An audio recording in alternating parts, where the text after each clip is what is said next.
আগামীকাল তোমার দিনটা শুরু হবে একটু ধীর গতিতে, যেন মন কিছু ধরে রাখতে চায়, আবার কিছু ছাড়তেও পারে না।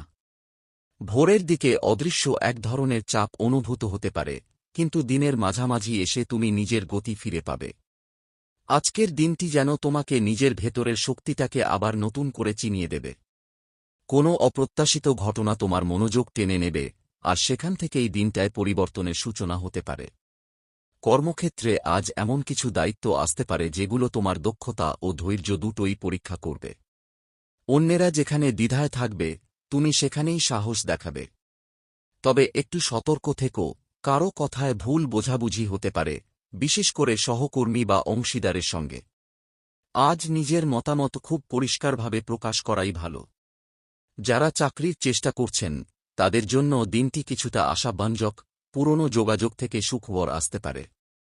অর্থনৈতিক দিক দিয়ে দিনটি স্থিতিশীল হলেও কিছু অযাচিত খরচ এসে পড়তে পারে। মাথা ঠান্ডা রেখে সিদ্ধান্ত নিলে তুমি লাভে থাকতে পারবে। দীর্ঘমেয়াদী বিনিয়োগ বা পরিকল্পনার দিকে আজ মন যাবে, তবে তাড়াহুড়ো করা যাবে না। পরিবারের কারও সাহায্যে আর্থিক সুবিধা পাওয়ার সম্ভাবনাও আছে। ব্যক্তিগত সম্পর্কের ক্ষেত্রে আবেগ আজ যেন একটু বেশি জোরালো হয়ে উঠবে। প্রিয়জন তোমার কাছ থেকে অতিরিক্ত মনোযোগ চাইতে পারে বা তুমি নিজেও তাদের একটু বেশি কাছে পেতে চাইবে। তবে আবেগ বাড়তে থাকলে ছোটখাটো ভুল বোঝাবুঝি হওয়াও স্বাভাবিক। আজ কথার চেয়ে অনুভূতি বেশি গুরুত্ব পাবে। যারা প্রেমে নেই, তাদের জীবনে কারও উপস্থিতি নতুনভাবে নজরে পড়তে পারে। বন্ধুত্বের মধ্যে থেকেও কিছু বিশেষ অনুভূতি জন্ম নিতে পারে।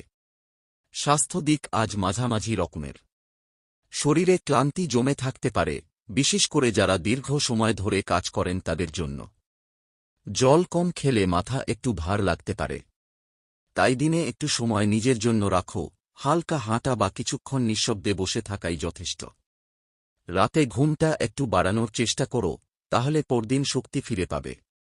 পরিবারের সঙ্গে আজ একটি শান্তিপূর্ণ সময় কাটতে পারে, যদিও কোনো ছোট বিষয়ে মতভেদ হওয়ার সম্ভাবনা আছে।